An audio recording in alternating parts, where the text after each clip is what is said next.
Hey guys, 9:29 p.m. Hindi makatulog kasi natulog kaninang hapon, nagising, mag-aalasing ko na. Yan yung anak mo, naparehas din.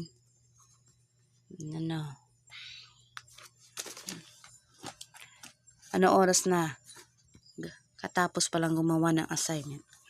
Kasi nakatulog din po yan. Walang magawa.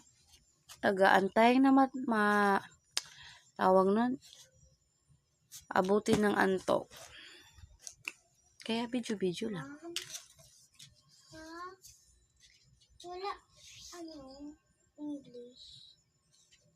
Wala English.